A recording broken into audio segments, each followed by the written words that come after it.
দেখেন, রাজনীতি একটা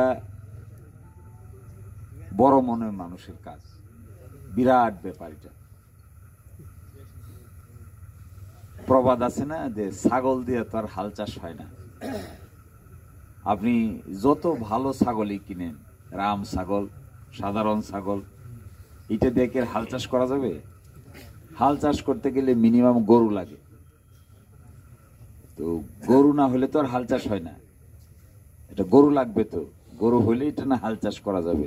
এরপরে গরুটা দুর্বল কিনা, এটা সবল কিনা, খাওয়াইলে ভালো হবে কিনা, ঘাস খাওয়াইলে এটা আরো ভালো হবে কিনা, তাজা করা যাবে কিনা, যত্ন করলে গরুটা আস্তে আস্তে আস্তে আস্তে তাজা হয়ে ওঠে। কিন্তু এক জাতের মানুষ দিয়া, এক জাতের প্রাণী দিয়া আরেক জাতের কাজ তো করা যায় না। বিড়ালের কাজ তো আর কুকুর দেওয়া হবে না, কুকুরের কাজ তো আর বিড়াল দেওয়া হবে না, ছাগলের কাজ তো গরু দেওয়া হবে না, গরুর কাজ তো আর ছাগল দেওয়া হবে না। এটা খুবই স্বাভাবিক কথা। গ্রামে গঞ্জে দেখবেন আপনি যে খেতে ধান চাষ করেন, আমার বাড়িও, আমি ছোটবেলা খেতে আইলে আইলে অনেক ঘুরছি। তখন এরকম ছিল না, তখন আমরা গরু ছাড়ার হাল চাষের কোনো ব্যবস্থা ছিল না। এখন তো ট্রাক্টর, তারপরে মেশিনের মারাই, বোমা মেশিন, কত কিছু বাইর হয়েছে। আর তখন এগুলো কিছুই ছিল না। গরু ঘুরতে ঘুরতে ঘুরতে ঘুরতে, ধান মারাই করতে করতে, মাথা ঘুরতে ঘুরতে, যে ঘুরে তারও মাথা ঘুরে, গরুরও মাথা ঘুরতে। জানি না কি আপনারা এগুলো নিশ্চয়ই এগুলো সাক্ষী না, সবাই সাক্ষী। ঘুরতে ঘুরতে ঘুরতে ঘুরতে আমি দেখতাম যে লোক ঘুরে হেরেই মাথা ঘুরে। এক সময় আমি ছোটবেলা দেখছি সরিষা ভাঙায় না, সরিষার তেল, সরিষার তেল আছে এখনো। সরিষার তেল ঘুরতে ঘুরতে এক ফোঁটা এক ফোঁটা এক ফোঁটা করে বাইর হয়। এরপরে আর মানুষ পারে না, ঘোড়ার উপরে চাপাই দিয়ে ঘোড়ার চোখ বাইন্ধে দেয়। ঘোড়ার চোখ বাইন্ধে দিলে ঘোড়া ঘুরতে ঘুরতে ঘুরতে ঘুরতে সারাদিন ঘুরে হাফ লিটার সরিষার তেল, আধা কেজি সরিষার তেল। এখন মেশিনে দিলে একদিকে দেয়, আরেকদিকে সরিষার তেল বাইর হয়ে যায়।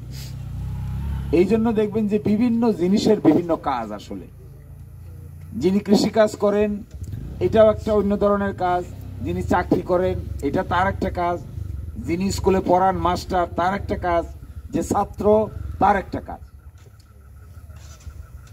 এখন প্রশ্নটা হলো, আমরা যে আপনাদের সঙ্গে সময় কাটাতে চাই, এই সময় কাটানোর মূল উদ্দেশ্যটা কি? মূল উদ্দেশ্য হলো পারস্পরিক একটা সহযোগিতা প্রয়োজন। পারস্পরিক সহযোগিতা ছাড়া বড় কাজ করা যায় না, একা বেশি দূর পথ চলা যায় না। কত আর চলবো? ওই যে ছোটবেলায় প্রবাদ পড়ছেন না, যেটা 10-এর লাঠি, এটা হলো 1-এর বোঝা। এই একটা একটা করে লাঠি নিলে, এই 10টা লাঠি একজনের গাড়ি দিলে এ নিয়ে আর হাঁটতে পারবেন, এটা সম্ভব না। মিথ্যা আশ্বাসের নাম রাজনীতি না। আমি এই করে দিব, আমি আপনারা এই করে দিব, জীবনযাত্রার মান পরিবর্তন করে দিব। যে যায় লঙ্কা সে হয় শেষ পর্যন্ত রাবণ। দেখেন না, লঙ্কা যাওয়ার পর রাবণ হয়ে যায়। এই করে দিব, ওই করে দিব, তারপরে পাশ হয়ে যাওয়ার পরে তো কিছুই হয় না। তাহলে লঙ্কা যাওয়ার পরে তো রাবণ হয়ে গেছে, আর কিছু করতে পারতেছে না। তো এই জন্য আমি আসছি আপনাদের সাথে এক ধরনের আলাপ আলোচনা করতে, গরম বক্তৃতা দিতে না। আলাপ আলোচনাটা কি? পরস্পর পরস্পরকে সহযোগিতা করার আলাপ।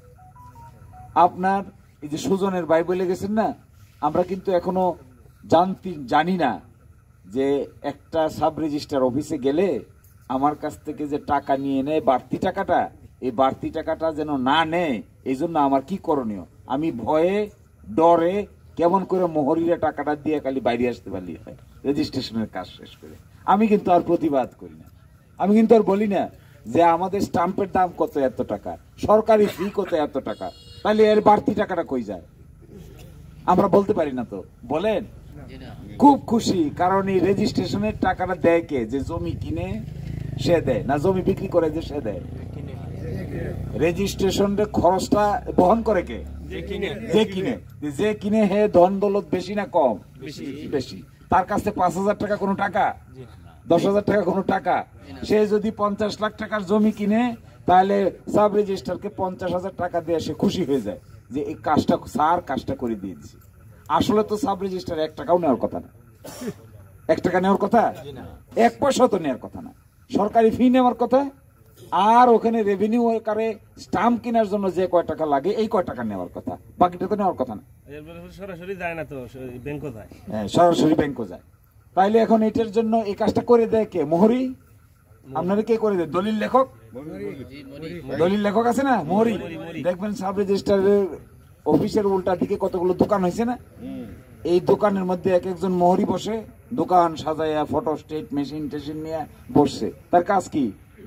দলিল লিখে দিবে, তারপরে সাব রেজিস্ট্রারের সাথে দর কষাকষি করে সে টাকা নেয়। আমিও পড়ছিলাম এরকম এক সমস্যায়। আমি একটা পাওয়ার রেজিস্ট্রি করতে আসছিলাম, আমার আব্বা আমেরিকায় থাকে, আমেরিকা থেকে আমার একটা পাওয়ার দেয় না, পাওয়ার অফ অ্যাটর্নি, তা আমার জমি জমা গুলো পাওয়ার দিছে যেন আমি বিক্রি করতে পারি বা কিছু একটা করতে পারি। তো আমার একটা পাওয়ার দিছে, পাওয়ারটা রেজিস্ট্রেশন করার জন্য আমি দিলাই সাব রেজিস্ট্রার অফিসে আসছি। তা আমারে বলছে 11টার সময় আসলে সাব রেজিস্ট্রার এটা করে দিবে। আমি আইসা 9টার সময় বসে রয়েছি, ঢাকা থেকে আইসা। তো 9টা বাজে, 10টা বাজে, 11টা বাজে, 12টা বাজে, 1টা বাজে, এখনো জিজ্ঞাসা করলাম আচ্ছা ভাই এখনো তো আসে নাই। তো কয় যে স্যার আসতেছে, স্যার রওনা দিচ্ছে, রাস্তায় আছে। 1টা বাজে, যে এতক্ষণ কি করে বসে থাকবো? বলছে স্যার আসতেছে। শেষ পর্যন্ত মনে হয় আমার এভাবে চিনে নাই আর কি, না চিনে শেষ পর্যন্ত আমার বলতেছে যে এইটা তো কিছু ঝামেলা আছে, তো কিছু টাকা না দিলে বলে হবে না। তা আমি বললাম যে আমার সাব রেজিস্ট্রারের সাথে দেখা করার সুযোগ দেন, কথা বলার সুযোগ দেন, আমি কথা বলে জিজ্ঞাসা করি ওনাদের কি সমস্যা আছে। তা আমি ভিতরে গেলাম, সাব রেজিস্ট্রার চেহারা দেখে আসে একটা লাভ মারিয়া, মানে চেয়ার থেকে লাভ মারিয়া উঠছে, একেবারে চমকে উঠছে। মানে মানুষটা আর লেখাটা মিলাইতে পারে নাই। দেখি আমার বলতেছে কি আপনি এখানে কেন আসছেন? বলে যে একটা পাওয়ার আমার বাপ পাঠাইছে আমেরিকা থেকে, এটা রেজিস্ট্রেশন করতে আইছি। কয় মোহরিরে কয় এটা 5 মিনিটের ভিতরে করে দাও। এবং আমি বইয়ে রইলাম, কোনো টাকা পয়সা কিছুই লাগলো না, 7 মিনিটের ভিতরে আমার পাওয়ার রেজিস্টার হয়ে গেছে। তখন আমার মনে হয়েছে মানুষ কত অসহায়, মানুষ কত অসহায়। এই জায়গায় আমি না হয়ে, আরেকজন সাংবাদিক না হইয়া, আরেকজন ডাক্তার না হইয়া, আরেকজন সাধারণ মানুষ গেলে কইব টাকা ছাড়া কি এখানে কাম হয়? হয় কা টাকা ছাড়া কাম? টাকা ছাড়া এখানে কাম হয় না। এখানে চেয়ার টেবিলেও টাকা খায়। এখানে কারবার না, এখানে চেয়ারে কি কয়, চেয়ারে কোন টাকা দাও, টাকা দাও, টেবিলেও কয় আমারে দাও, আমারে দাও। তারপরে উপর দেখায় না, টেবিলের নিচে দিয়ে একটা ড্রয়ার আছে, কয় এখানে রেখে যাও। কয় আমাদের সাব রেজিস্ট্রার হুজুর মানুষ টাকা সরাসরি ধরে না, ওনারে এই ড্রয়ারে রেখে যেতে হয়। কি অদ্ভুত কাণ্ড কারখানা। আমরা যে রাজনীতির কথা বলতে চাই, আমরা চাই যে এগুলো চিরতরে বন্ধ হয়ে যাক। আমরা যে রাজনীতির কথা, আজকে গেছিলাম হাসপাতালে, এই আমি কেন এই প্র্যাকটিক্যাল সমস্যার কথা বলতেছি, আমি আসলে এগুলো বলার জন্য আসছি, আপনাকে বড় বড় কথা বলার জন্য না। গেছিলাম আমরা দিরাই হাসপাতালে, গিয়ে দেখি 17 বছর আগের এক্সরে মেশিন এইভাবেই পড়ে রয়েছে। এক্সরে মেশিন দিয়ে এক্সরে হয় না, তেলা পোকা আর মাকড়সার জাল বাঁধছে।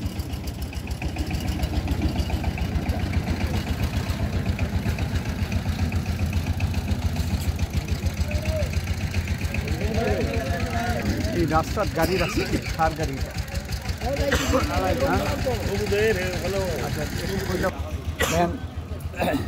দিরাই একটা এত বড় হাসপাতাল আছে না, সাব রেজিস্ট্রার অফিস পার হয়ে গেলে হাসপাতালটা না, কিন্তু আপনি গিয়ে দেখবেন এই হাসপাতালে আপনি কি সার্ভিস পাবেন, কি সার্ভিস পাবেন।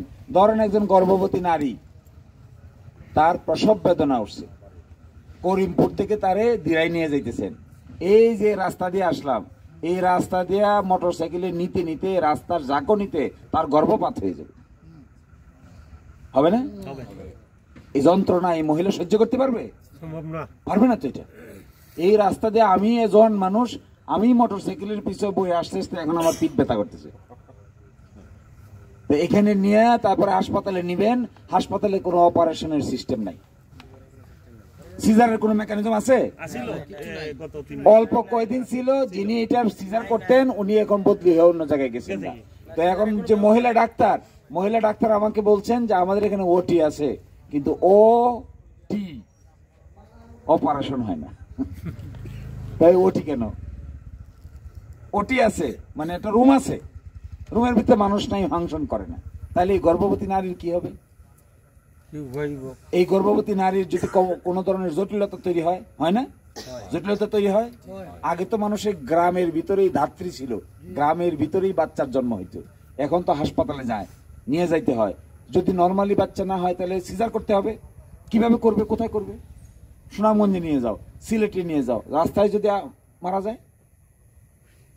আশ্চর্য ব্যাপার, শাল্লা থানার এক গ্রাম থেকে এরকম এক গর্ভবতী নারীরে কোনো রাস্তাঘাট না পেয়ে সিলেট নিতে রাস্তায় বাচ্চাও মারা গেছে, মাও মারা গেছে। এখন তাহলে রাজনীতি কি? এখন রাজনীতি হইল এই সমস্ত ঘটনার উন্নয়ন ঘটানোর নাম। রাজনীতি মানে ওই হাওর রক্ষা বাদ ভাগাভাগি করার নাম তো রাজনীতি না, এটা তো চুরি। এই যে হাওর রক্ষার বাদ এদিকে যাবে না ওইদিকে যাবে, 2 লাখ টাকা 5 লাখ টাকা আগে আগে চান্দা নেয়, এটা আবার আগে নিজেরা ভাগ করে আবার যার কাছ থেকে নেয় এর কাছ থেকে আবার 1 ভাগ রাখে আর 1 ভাগ দেয়। এটা কি রাজনীতি না চুরি? এটা একেবারে স্রেফ চোরের কাজ, একেবারে 100% চোরের কাজ। এটা একটু ভদ্রলোকের চুরি। এই চোর আবার সুন্দর করে জামা কাপড় কোট টোট পরিয়া আমার আপনার সম্বন্ধে এমন করে হাঁটে যে হ্যাঁ নিজেই ম্যাজিস্ট্রেট হয়ে গেছে। আর বেসিক্যালি হি ইজ এ চোর। বাংলা ভাষায় বললে কি বলবেন? আর এগে কয় কয় কু, আর আমরা কি বলি কয় খুব ডাক সেটে পাওয়ারফুল নেতা। ডাক সেটে পাওয়ারফুল নেতার কাম কি করে? চুরি। আপনার বাড়ি থেকে যখন গরু চুরি করে নিয়ে যায়, গরু চুরি মারছেন না? এরকম জীবনে হয়েছে না? আমি জানি না পারছেন কিনা। আমরা এখানে জানপুর আছে, জানপুরের নাম শুনছেন? উজানগাঁও আছে। আমার বাড়িতে দৌলতপুর পাশে একটা চোরের গ্রাম ছিল, নাম ছিল উজানগাঁও। আর একটা ছিল শিকাডুগি বল্লভপুর, আর ওইদিকে ছিল নারকিলা। এদের নাম শুনছেন এগুলা? এই সমস্ত জায়গায় গরু চুরি করে নিলে, গরু বাইর করে নিয়ে চোরের আচ্ছা তাহলে পিটা দিত মানুষ। আচ্ছা হে পেটের তাড়নায় গরু নিয়ে পলাইছে। এই লোক কিসের তাড়নায় হাওর রক্ষা বাদ মেরে দিছে? এর কি বে তো ছুটকুট করে সুন্দর করে বাবু সাজিয়ে হাঁটে। আবার গিয়ে দেখেন তো তার সাথে দেখা করতে গেলে আপনার কয়েক ঘন্টা লাইন ধরে দাঁড়াই থাকতে হবে। লাইন ধরে দাঁড়ায় কার সাথে দেখা করতে যাইতেছেন? বেসিক্যালি যাইতেছেন একটা চোরের সাথে দেখা করতে। তাকে কখনো ভাবছেন, কখনো চিন্তা করে দেখছেন যে আপনি একটা চোরের সঙ্গে দেখা করার জন্য 3 ঘন্টা অপেক্ষা করতেছেন? আচ্ছা কোন এই চোরের মর্যাদার চাইতে আমি আপনার এই সারাদিন কষ্ট করে রাতে 1 পেট ভাত খেয়ে ঘুমানোটা ওই চোরের অট্টালিকার জীবনের চাইতে অনেক সম্মানের। ওই দিরাইয়ের ডাক বাংলোতে বসে এসি রুমের ভিতরে বসে চুরির পরিকল্পনা করার চাইতে এই হাওরের 2 বিঘা জমি করে 40 মণ ধান পেয়ে রাতে বউ বাচ্চা নিয়ে আরাম করে খায়া ঘুমানোটা অনেক বেশি সম্মানের এবং মর্যাদা। আমি আপনাদের এই রাজনীতির কথা বলতে আসছি। যদি এই রাজনীতিতে আপনারা আমাদের সাহায্য করেন, আমরা আপনাদেরকে সাহায্য করি, তাহলে এই চুরি, এই ডাকাতি, এই পেটের ভিতরের মহিলার বাচ্চা প্রসব হয়ে যায় রাস্তায়, এইগুলোকে আমরা আস্তে আস্তে চিরতরে বন্ধ করব ইনশাআল্লাহ। এইটার জন্য, এই কাজের জন্য সহযোগিতা ছাড়া পারা যাবে না। একক কোনো ব্যক্তি এটা পারবে না। এই কথা বললেও হবে না, মিথ্যা হবে, মিথ্যা আশ্বাস হবে।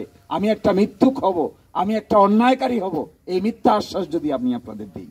কিন্তু যদি আপনি সহযোগিতা করেন, পিছনের লোকেরা সহযোগিতা করে, এই সুজনের ভাই আছে তারা সহযোগিতা করে, সকলে মিলে শক্ত হাতে ধরেন, তাহলে চুরিও পালাবে, উন্নয়নও ঘটবে। ঠিক সঠিক। চুরি যদি কমাইতে না পারেন, সরকার বরাদ্দ দেয় না ভাই হাওর রক্ষা বাদে? দেয় তো, হয় না কেন?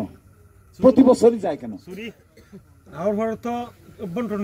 বন্টন এই বন্টন হয়ে কারবার করে ওই বন্টন হয়ে দিরাই বাড়ি মানায় ফেলে।